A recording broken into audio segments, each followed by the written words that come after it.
여기서 여러분들과 같이 분해에 대해서 살펴보겠습니다.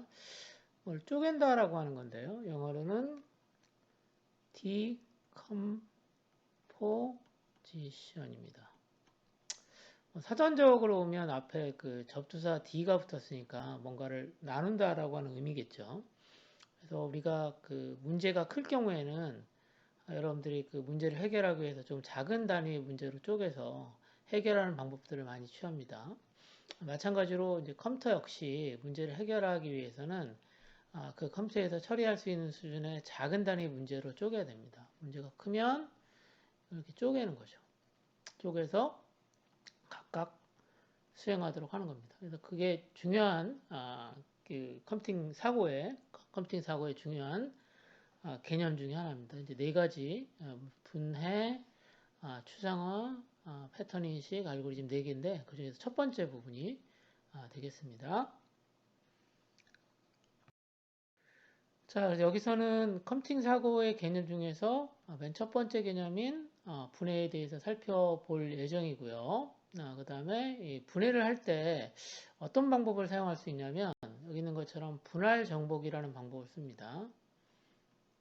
divide, 나눈다는 거고요. 그 다음에 해결한다라고 하는 의미에서 conquer라고 하는 것을 사용합니다. divide and conquer 사용합니다. divide and conquer. 이게 이제 간단히 얘기하면 어떤 그 전략적인 방법이죠. 문제를 해결하는 이제 전략적인 방법이 되겠는데요. 이 두 가지에 대해서 살펴보겠습니다. 이게 특히나 디바이드 앤 컨커 같은 경우에는 그 우리가 문제를 해결할 때 특히 자주 사용되는 방법이거든요. 이게 전략에 대한 방법이고 실제 요 디바이드 앤 컨커는 나폴레옹이 이제 실제적으로 그 러시아하고 프러시아하고 독일하고 오스트리아죠. 독일하고 오스트리아 연합군과 전쟁을 했을 때, 전투를 했을 때 사용했던 기법이라고 합니다. 이 두 가지에서 같이 한번 살펴보겠습니다. 자, 분해에 대해서 살펴볼게요.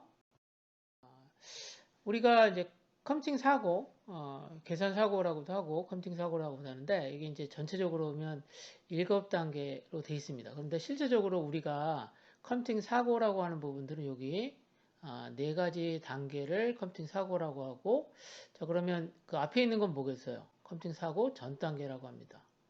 그래서 컴퓨팅 사고 전 단계에서는 문제를 분석하고 문제를 실질적으로 컴퓨터에서 처리할 수 있는 형태로 우리가 표현을 합니다.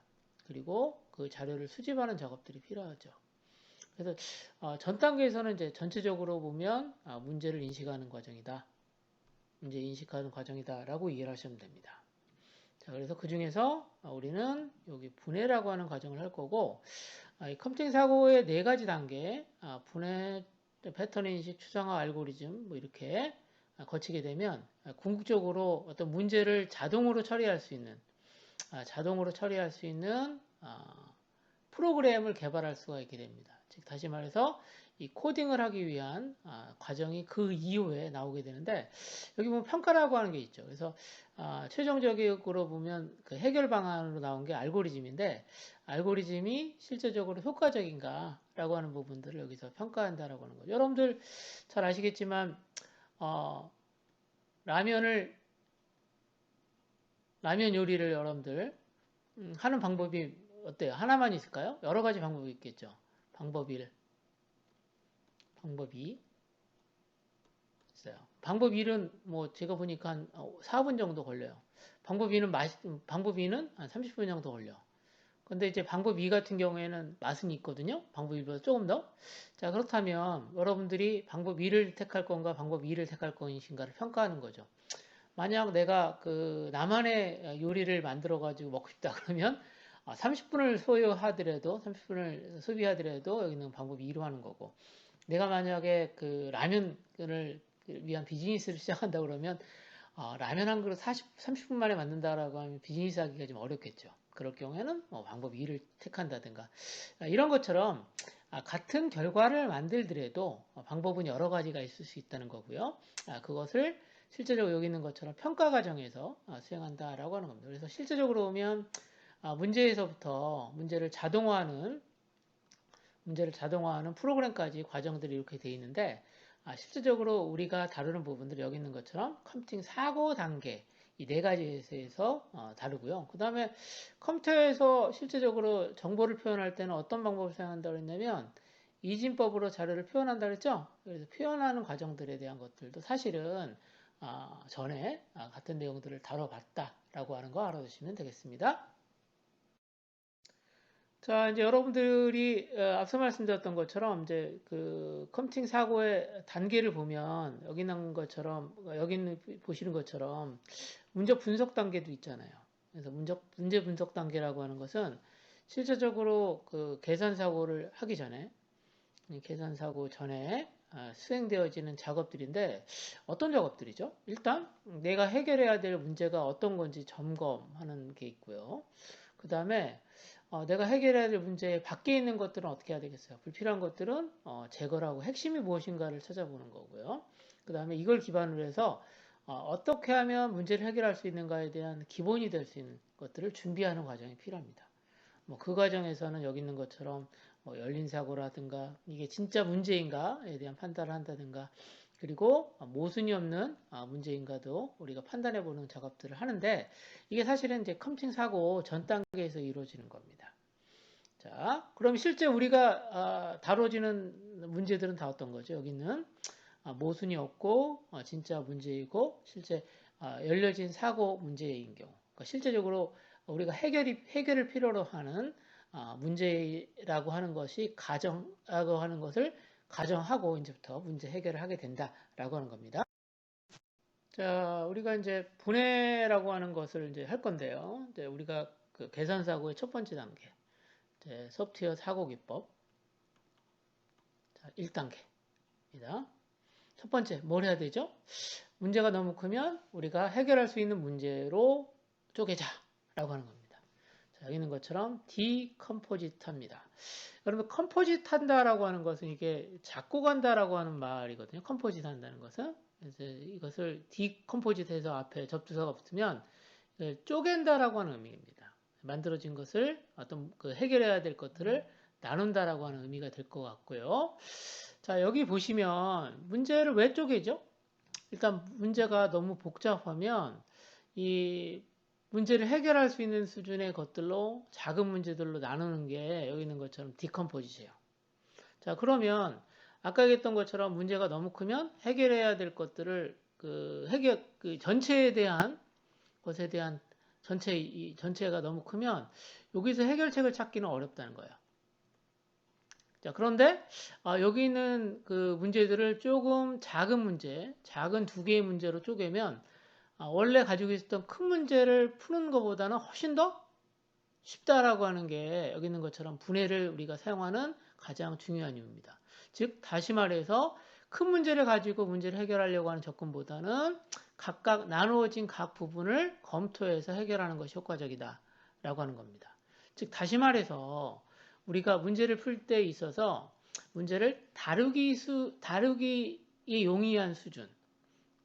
자, 무슨 얘기냐면 자, 문제를 다루기에 적합한 수준으로 쪼갠다라고 하면 자, 문제 해결이 훨씬 더 쉬워지고 명확해진다는 거죠. 자, 그래서 문제를 작은 수준으로 쪼개자라고 하는 게 실제 분해의 가장 중요한 접근 방법입니다.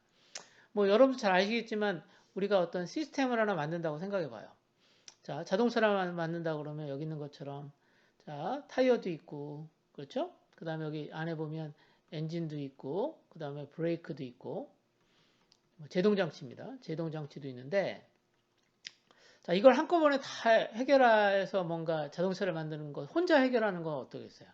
내가 모든 분야의 전문가가 아닌 이상 이것을 자동차를 만들기 어렵겠죠. 그런데 이것을 쪼개서 엔진 부분, 그 다음에 제동 부분, 뭐 타이어 부분, 뭐 기타 등등 몇 개로만 쪼갠다고 해도 실제적으로 요거에 해당되는 전문가들을 찾아서 일을 맡긴다라고 하면 훨씬 더 올바르고 그 다음에 빠르게 답을 얻을 수 있다라고 하는 겁니다. 뭐 여기 나와 있는 것처럼 뭐 자전거의 작동의 원리를 이해하기 위해서는 이걸 한꺼번에 보는 것보다는 여기 있는 것처럼 여러 가지 측면에서 살펴볼 필요가 있다는 거죠. 어떻게?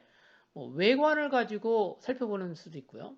또 하나는 어떻게 해요? 어떻게 동작되는가에 대한 소위 얘기하는 것처럼 동력계통으로 풀 수도 있어요. 그래서 우리가 집을 질 때 어떻게 하죠? 설계도 만들죠? 설계도가 한 장이 아니라 설계도가 여러 장입니다. 여기 있는 것처럼 옆에서 보는 측면도도 있고요. 위에서 보는 평면도도 있고 다양하게 있다는 거죠. 그리고 집을 지을 때 보면 전기 배선에 대한 부분들을 따로 설계해가지고 구성하고요. 자, 그리고 뭐 여러분들 알겠지만 배수 관련된 부분도 별도로 만듭니다. 자, 그렇게 되면 우리가 해결할 때는 한꺼번에 집을 짓기 위한 문제를 다루는 게 아니라 전기 관련된 부분들은 전기 관련된 부분을 한정해서 문제를 해결하고, 자, 뭐 배수라든가 뭔가 하수라든가 또는 상수 이런 부분들을 각각 나눠서 어떻게 좋은 솔루션들 같은 걸 찾아보자라고 하는 겁니다. 그래서 우리가 이제 문제를 찾았잖아요. 분석할 문제를 찾았으면 그 문제를 더 작은 문제로 쪼갠다 라고 하는 겁니다. 지금 몇 개로 쪼갰죠? 세 개로 쪼갰는데 세 개로만 쪼개면 돼요. 사실은 더 작은 문제로 쪼갤 수 있으면 더 작은 문제로 쪼개는 게 좋습니다. 그럼 언제까지 쪼개요? 언제까지 쪼개지? 언제까지? 자, 우리가 해결해야 될 작은 단위까지 해결 가능한 단위까지 쪼갠다라고 하는 게 여기서 중요한 부분입니다. 자, 그러면 아까 얘기했던 것처럼 문제들마다 여기 있는 것처럼 작은 단위의 문제가 다 달라질 수 있다라고 하는 것을 한번 생각해 보시면 좋겠습니다. 여기서는 여러분들과 같이 그 분해가 실질적으로 우리 실생활에서 어떻게 적용될 수 있는가라고 하는 부분들을 한번 찾아서 한번 적용해 볼게요. 실세계에서 실생활에서 적용되는 겁니다. 실제 그래서 범죄 해결에 어떻게 활용할 수 있는지를 생각해 보자는 거죠. 자, 지금 범죄 현장입니다. 그래서 범죄가 발생한 현장인데요. 목격자가 있고요. 목격자가 신고를 했고, 그리고 이제 그 경찰관이 이제 도착을 했습니다. 그러면서 실제 여기 보니까 사건이 발생한 것을 확인했습니다. 그렇죠? 그러면서 이제 그 용의선상에 있는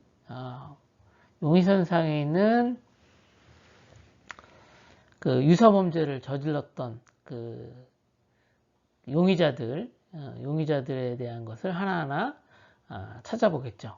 그렇죠? 어떤 범죄자들이 유사한 범죄를 저질렀는가를 아마 찾아볼 겁니다. 그러면서 실제 사건이 발생했던 시간에 실질적으로 그 알리바이가 만약에 그 증명이 된다라고 하면 자기 나름대로 이 보석성이 있지 않았다라고 하는 것을 증명한다라고 하면 그 사람은 이제 용의선상에서 빠질 거고요. 그렇죠? 자, 그래서 지금 가장 중요한 부분은 일단 그 해결해야 되는 것 중에 첫 번째 해야 될 건 뭐냐면 사건이 발생 시간을 일단 추정하는 겁니다. 발생 시간을 추정하는 게 중요한데요. 다행히도 여기서는 이제 그 CCTV 카메라 같은 게 있었던 것 같아요. 카메라가 있어서 찍어요. 근데 얘가 이제 계속 찍는 게 아니라 이제 5분에 한 장씩 찍습니다. 5분에 한 장씩 찍어요. 5분에 한 장. 그러면 1시간이면 이제 12장 찍겠죠. 12장 찍을 겁니다. 12장이니까 1시간 60분. 그렇죠? 그리고 만약에 뭐 그 24시간이다. 그러면 그러면 24시간이다 그러면 12 곱하기 24 장이 나올 겁니다. 그럼 이게 하루 동안 이제 찍힌 사진의 수가 되겠죠. 전체적으로 몇 장이죠? 그래서 하고 자, 그리고 자, 그러니까 하루 동안에 찍힌 사진이 전체가 이렇게 나오네요. 288장입니다. 그럼 여러분들 이제 생각을 좀 해보자고요. 자, 이제 사진이 이렇게 쭉 카메라를 쭉 돌리면서 사진들이 쭉 나오는 거죠. 쭉 나올 겁니다. 맨 끝에까지 나올 거죠. 그러면 이 그 CCTV에 찍힌 사진들을 쭉 보면서 지금 해당되어지는 그 보석이 지금 있는 경우죠. 보석이 있어요. 보석이 있을 때는 문제가 없어요. 있는데 갑자기 있다가 갑자기 중간쯤에서 이렇게 보석이 존재하지 않네요. 보석이 없네요. 이때까지는 보석이 있다가 한참인가 시간이 지나서 보석이 없는 게 발견된 거죠. 자, 그러면 여러분이라면 어떻게 효과적으로 사건이 발생한 시간을 유추할 수 있을까요? 자, 일단 여기 있는 그 자료들은 이렇게 쭉 연속적인 형태로 이렇게 쭉 저장이 되어 있습니다. 그렇죠? 이렇게 쭉 저장이 되어 있으니까 굳이 여러분들이 첫 번째 그 자료부터 하나하나 이렇게 볼 필요가 있을까요? 저라면 그러지 않을 겁니다. 어떻게 하면 될까요? 일단 가운데쯤 되는 가운데를 찾아요. 가운데를 찾아서 가운데 그 위치, 가운데 있는 파일, 가운데에 찍었던 사진을 일단 딱 꺼내 옵니다. 그 다음에 꺼내온 사진에 만약에 보석이 있었다 그러면 어떤 거죠? 그러면 그전 시간은 굳이 제가 볼 필요가 있을까요, 없을까요? 전혀 볼 필요가 없는 거죠. 그렇죠? 그런데 만약에 찍었던 사진을 보니까 뭐예요? 보석이 없네요. 그럼 어떤 거죠? 바로 오른쪽에 있는 것은 어떻게 해요? 볼 필요가 없는 거예요. 왜 그러냐면 이때 보석이 없다라고 하는 것은 사건은 그 전에 발생했으니까요. 그렇죠? 그러면 실제 내가 확인해야 될 사진은 현재 본 사진의 오른쪽에 있는 게 아니라 왼쪽에 있는 겁니다. 그러면 다시 어떤 거예요? 가운데를 한번 열어보는 거죠. 가운데를 딱 봤더니 여기 보석이 있는 것이 확인됐어요. 자, 그렇다면 어떤 건 볼 필요가 없는 거예요? 보석이 여기 있었으니까 그 전에 있었던 사진들은 굳이 볼 필요가 없죠. 있었으니까요. 자, 그러면 어떤 것만 살펴보면 되냐면 현재 살펴봤던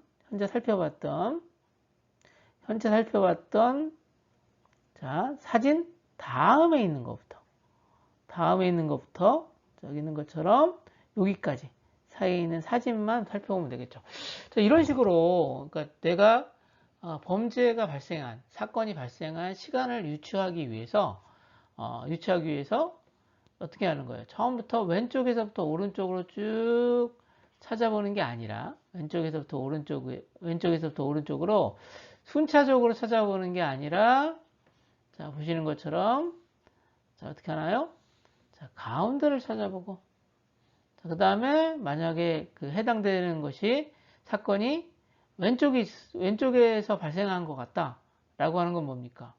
이때까지 사건이 왼쪽만 찾아본다 그런 건 뭐예요? 실질적으로 그 사건 도난이 여기서 발생한 거잖아요. 그렇죠? 여기서 찾아보고 다시 가운데 걸 보고 다시 왼쪽을 찾을지 또는 오른쪽을 찾을지 이렇게 하나씩 나눠보는 겁니다. 반씩 줄어드는 거죠. 이렇게 하게 되면 왼쪽부터 오른쪽으로 순차적으로 사진을 보면서 사건이 발생한 것을 찾는 것보다는 훨씬 더 빨리 실질적으로 범죄가 발생한 것을 우리가 확인해 볼 수 있다라고 하는 겁니다. 이런 식으로 실제 분해라고 하는 것이 실세계에서도 이렇게 많이 활용되고 적용된다라고 하는 것을 여러분들과 같이 한번 살펴봤습니다. 자, 여러분들과 같이 이제 실제 분해를 한번 해볼게요. 지금 여기 있는 것처럼 이제 아침 식사를 준비하는데 이게 웨스턴 스타일입니다. 자, 서양식이죠. 서양식 아침 식사 같은 경우에는 우리가 이제 하는 한식하고는 조금 달라요. 그래서 이를 좀 쪼개봤더니 여기 보시면 이제 지금 뭐 하죠? 토스터에다가 빵을 구워가지고 준비하는 과정이 하나 있고요. 그 다음에 여기는 뭐지? 이 샐러드인 것 같아. 그렇지? 샐러드 준비하는 과정이 있고, 그 다음에 이제 우리가 음료로 여기 있는 것처럼 우유를 준비하거나 경우에 따라서는 커피를 준비하거나 그럴 것 같아요. 그래서 일을 한번 쪼갰어요. 자, 이렇게 일을 쪼개면 어떤 게 가능할까 생각해 보면 이게 몇 개로 쪼갰죠? 여기 보니까 6개의 작업으로 쪼갰어요. 자, 그러면 이 쪼개진 작은 작업 6개를 살펴볼까요? 자, 빵을 토스터에 넣어서 굽는다. 자, 계란을 프라이한다. 자, 그러면 질문 드릴게요. 빵을 토스트에다 굽는 거하고 토스트에 넣고 굽는 거하고 계란 프라이 하는 것은 어때요? 뭐가 가능할까요? 동시. 자, 병렬 작업이 가능하다라고 하는 겁니다. 병렬 작업. 동시에 작업이 가능하잖아요. 그렇죠? 자, 그 다음에 포크와 나이프를 준비하는 거 역시 개별적으로 1, 2와 상관없이 독립적으로 할 수 있겠죠. 자, 그 다음에 샐러드를 준비하는 것 역시 이렇게 독립적으로 준비할 수 있고요.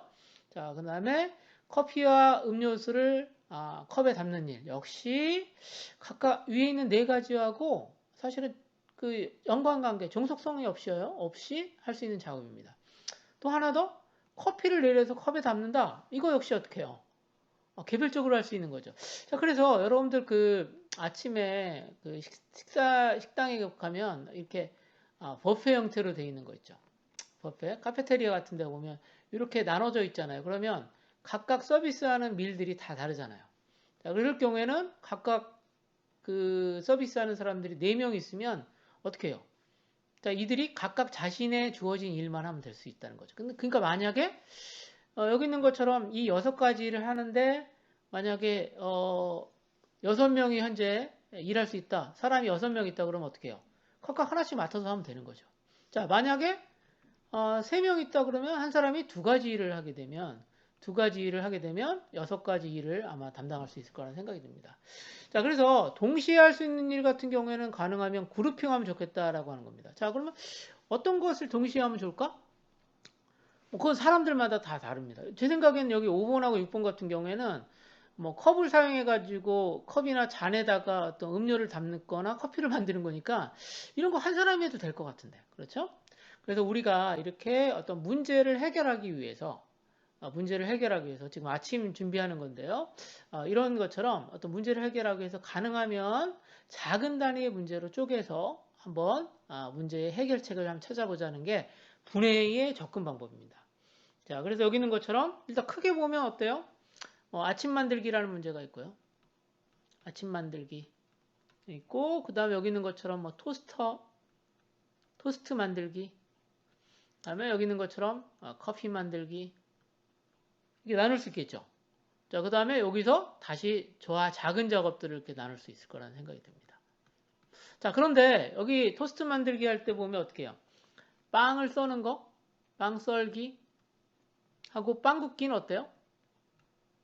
자, 빵이 썰어져야 돼 굽겠죠. 그래서 얘들 같은 이 2가지 일은 어떻게 해요? 사실은 순차적으로 수행되어지는 과정입니다. 그래서 여러분들이 실질적으로 문제에 대한 해결책을 찾을 때는 나눠진 문제들이 병렬적으로 할 수 있는 일이냐, 아까 얘기했던 것처럼 순차적으로 해야 될 일이냐라고 하는 것을 한 번 정도 다시 한번 생각해 보는 것도 필요한 작업이라고 생각이 됩니다. 여기서는 여러분들과 같이 그 문제를 해결하기 위한 계산사고 방법 중에서 첫 번째 방법, 분해에 대해서 살펴보고 있는데요. 여기서는 여러분들과 같이 좀 재밌는 그 역사 이야기를 한번 살펴보겠습니다. 역사 이야기. 자, 여기 나와 있는 것처럼 시대적 배경은 여기 있는 것처럼 1805년도예요. 1805년이니까 좀 오래된 얘기지만 그때 여기 보시면 아주 유명하신 한 분이 계시는데 여기 있는 것처럼 나폴레옹이 나옵니다. 나폴레옹은 어디에 있던 사람이냐면 프랑스에 있었던 분이죠. 그렇죠? 자, 그래서 프랑스가 사실은 그 나폴레옹이 그 당시 이제 어려웠던 프랑스의 문제를 해결하기 위해서 주변 나라들을 이제 하나하나 정복해 가기 시작합니다. 자, 정복을 해 가지죠. 그렇죠? 자, 이 과정에서 프랑스 옆에 있었던 나라가 있었는데 그 나라가 뭐 독일도 점령하고 그랬던 것 같아요. 그때 그 당시에는 이제 그 프랑스 바로 옆에 오스트리아라고 하는 나라가 있어요. 지금 보면은 뭐그 독일 지금 보면 독일하고 지금 오스트리아예요. 오스트리아가 합쳐진 데가 아마 오스트리아였을 것 같아요. 그런데 이 오스트리아, 독일하고 현재의 독일과 오스트리아가 합쳐진 오스트리아하고 러시아의 연합군과 지금 프랑스군과 전투를 하기 시작했습니다. 전투를 하게 됐어요. 자, 이게 어떤 전투냐면 아우스트리치 전투라고 합니다. 자, 여기 있는 것처럼 뭐 나폴레옹군이 있고요. 프랑스군이 있고, 자, 여기 있는 것처럼 오스트리아, 러시아 연합군이 있었습니다. 그런데 수는 누가 더 많았냐면 여기 있는 것처럼 오스트리아, 러시아 연합군이 훨씬 더 많았어요. 몇 명이나? 15,000명 정도가 많았대요.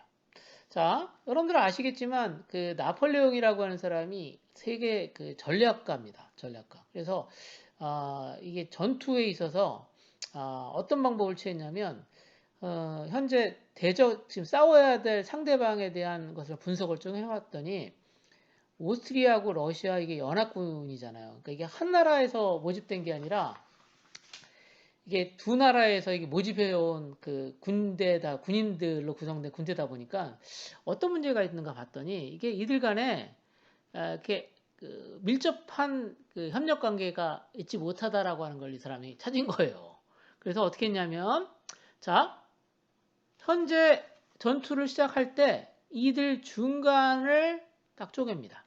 그 이유는 뭐냐? 이게 가능했던 게 뭐냐면 프랑스의 이 당시에 기병이 말을 탄 기병이 상당히 실력이 우수했던 것 같습니다. 이 기병을 가지고 두 개를 딱 쪼갭니다. 그러니까 어떻게 해요? 오스트리아하고 러시아 간의 군대가 두 개의 조직으로 쪼개졌죠.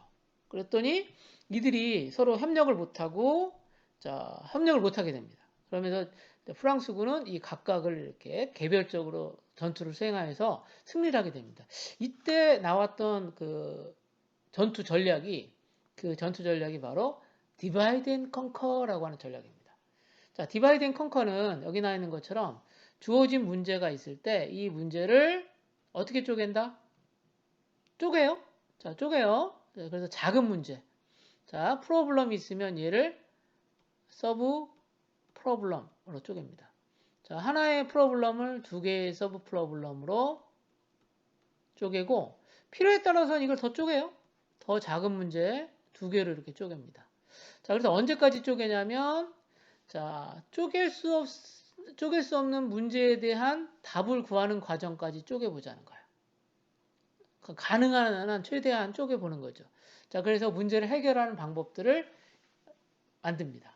이게 이제 사실 컴퓨터에서 사용되어지는 디바이드 앤 컨커라고 하는 전략이 되겠습니다. 그래서 시작은 나폴레옹의 전투에서 시작됐지만 실제 디바이드 앤 컨커라고 하는 전략은 소위 문제 해결에 있어서 문제를 쪼개는 분해의 전략으로도 사용되고 있다라고 하는 거 여러분들이 알아두시면 되겠습니다.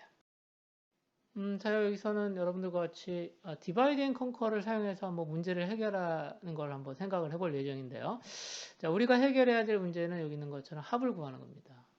3, 2, 7, 8, 5, 8, 10, 14. 이 몇 개죠? 하나, 둘, 셋, 넷, 다섯, 여섯, 일곱, 여덟. 자, 8개의 숫자를 더하려고 합니다. 그러면 더하기가 몇 번 필요한 거 봤더니 한 번, 두 번, 세 번, 네 번, 다섯, 여섯, 7번. 7번의 계산만 있으면 되나 봐요. 자, 8개의 숫자를 더하는 데는 7번의 덧셈이 필요합니다. 자, 어떻게 계산을 해야 되는가 보니까 여기 있는 것처럼 왼쪽에서부터 오른쪽으로 계산을 해가는 것 같아요. 그렇죠? 여기 있는 것처럼 3에서 2를 더해서 5가 만들어지면, 자, 3에서 2를 해서 5가 만들어지면 다시 뒤에 있는 숫자 5하고 7을 더해서 12가 만들어지고 12하고 8을 더해서 이렇게 20이 만들어지면 20과 다시 5를 더해서 자, 25가 되고 다시 25하고 8을 더해가지고 자, 33이 되고 이렇게 쭉 하는 거예요. 그 다음 33하고 10 더해가지고 얼마가 되는 거야? 자, 43 되고 43하고 4 더해서 47 됩니다. 자, 지금 여러분들과 같이 보셨던 이 내용을 잠깐 보면, 자, 왼쪽부터 오른쪽으로 이렇게 덧셈을 했는데, 우리가 디바이드 앤 컨커를 한번 생각해 보면 어떻게 하자는 건지 대충 감을 잡을 수 있을 거라는 생각이 됩니다. 지금 더하기가 아까 얘기했던 것처럼 몇 개죠? 자, 아까 얘기했던 거 7개잖아요. 그렇죠? 자, 그러면 여기 있는 것처럼, 자, 이 4개 더하고 3개 더해서 이거 더하면 되지 않을까? 라는 생각이 들죠. 자, 그런 형태의 전략을 사용해서 우리가 현재의 순차적으로 더하기를 하고 있는 것을 한번 바꿔보도록 하겠습니다. 자, 디바이드 앤 컨커 전략인데요. 자, 아까 지금 말씀드렸던 것처럼 지금 하나, 둘, 셋, 4개가 있고 그 다음에 5, 8, 7 여기 있네요. 그러면 숫자가 4개가 있으니까 4개씩 한 묶음씩 해가지고 더해요. 자, 일단 이 묶음을 이렇게 지금 문제가 크니까 8개의 숫자의 더하기를 4개, 8개의 숫자의 더하기를 4개짜리의 덧셈 2개로 만듭니다. 자, 이걸 우리는 뭐라고 하냐면 디바이드 과정, 나눈다는 거예요. 자, 그러면 여기 있는 것처럼 4개짜리 숫자를 어떻게 해요? 2개씩 덧셈으로 이렇게 쪼갭니다. 자, 2개의 덧셈으로 쪼개요. 자, 여기도 마찬가지로 2개의 덧셈으로 쪼개. 자, 이렇게 쪼갰어요. 자, 그러면 이렇게 나왔죠? 자, 그러면 여러분들한테 질문 드릴 거예요. 자, 디바이드 앤 컨커를 할 때 언제까지 쪼갠다? 언제까지 쪼갠다 그랬어요? 더 이상 쪼갤 수 없을 때까지 쪼개는 거죠. 자, 여러분도 잘 아시겠지만 더하기를 하려면 최소한 2개의 피연산자가 필요합니다. x하고 y 이렇게처럼. 자, 그래서 이게 그 더하기를 할 때 필요한 요 2개의 값이 찾아지면 더 이상 쪼갤 필요가 없는 거죠. 그럼 그다음부터 뭐 한다? 자, 해당되어진 것에 대한 것을 이제 하나하나 해결하기 시작합니다. 이걸 뭐라고 하냐면 컨커라고 합니다. 자, 나누어 정복하기. 자, 나누기 정복하기 이렇게 됩니다. 자, 그러면 자, 3하고 2를 더하죠. 이제 쪼갰으니까 이제 우리가 해결해야죠. 5가 나왔고 자, 7하고 8 더해서 15가 됐고 5하고 8 더해서 13이 됐고 다시 10하고 4를 더해서 14가 됐습니다. 자, 그러면 얘들은 어떤 거예요? 합이 구해진 거죠. 그러면 얘들에 대한 합을 다시 구해야 되겠죠. 자, 그러면 여기서 다시 여기 있는 5하고 15를 더하자. 그다음에 여기 있는 것처럼 13과 14를 더하자. 해가지고 2개의 더하기 연산이 나와집니다. 2개의 더하기. 자, 그 다음에 여기 있는 것처럼 마지막으로 자, 20과 27을 이렇게 가져와서 더하기를 하는 거죠. 자, 그럼 실제 더하기는 몇 번 한 거죠? 실제 더하기 횟수는 같아요. 그렇죠? 맞잖아요. 근데 중요한 건 뭐냐면 이것을 나누었다는 겁니다. 나눠서 했다는 거죠. 나눴다라고 하는 건 뭐냐면 내가 만약에 여러분들 동생이 만약에 4명 있다. 그럼 4명한테 각각 이거 쪼개가지고 더하기 해달라고 얘기하는 거야. 그러면 자 얘가 네 개의 답을 주겠죠. 4개의 답을 줄 거니까 또 2명의 그 다른 친구들한테 이 2개의 값이 오면 값을 더해줘 라고 하는 거죠. 자, 그러면 4명이 덧셈하고 4명이 덧셈을 하고 그 다음에 2명이 여기 있는 것처럼 부분합을 구하고 그 다음에 내가 합을 구한다면 어떻게 되겠어요? 동시에 이 작업들을 할 수 있겠죠. 대신에 여기 있는 것처럼 4개의 합이 구해지지 않으면 여기 있는 것처럼 부분합을 구할 수는 없습니다. 알겠죠? 그러나 여기 있는 것처럼 내가 4명, 2명이 있다라고 하면 여기 있는 것처럼 4개의 합이 구해지면 이것에 대한 부분합을 구해가지고 이걸 처리한다면 한 사람이서 이렇게 순차적으로 덧셈을 하는 것보다는 훨씬 효율적이라는 거죠. 자, 마치 뭐랑 비슷한 거냐면 파이프라인이랑 비슷한 것 같아요. 그렇죠? 자, 그래서 이와 같이 나누기의 연산에 있어서도 이렇게 디바이드 앤 컨커가 가능한데 이 가능한 이유가 뭐죠? 더하기 연산은 어떻게 해요? 더하기 연산으로만 쭉 있잖아요. 더하기 연산이 쭉 있기 때문에 더하기 연산은 어떻게 해요? 더하기 연산이 두 개 연속적인 더하기 연산은 어떻죠? 어떤 걸 먼저 하더라도 실질적으로 결과가 똑같다는 거예요. 그러니까 문제에 대한 분석을 해보니까 문제 분석 결과 더하기 연산은 어떻게 해요? 이렇게 더하기 연산만으로 구성됐다고 하면 이걸 쪼개가지고 우리가 더할 수 있다라고 하는 거죠. 자, 그래서 여러분들이 이제 같이 문제를 한번 살펴봤습니다. 그래서 분해의 어떤 중요한 전략인 분할 정보, 디바이드 앤 컨커에 대한 부분을 알아봤고요. 그러니까 사실은 이 디바이드 앤 컨커는 컴퓨터 프로그램에 있어서 많이 사용되는 핵심적인 알고리즘 중에 하나입니다. 실질적으로는. 그래서 우리가 이 문제, 다른 문제에서도 이런 디바이드 앤 컨커가 가능한지 한번 찾아보시면 좋겠습니다.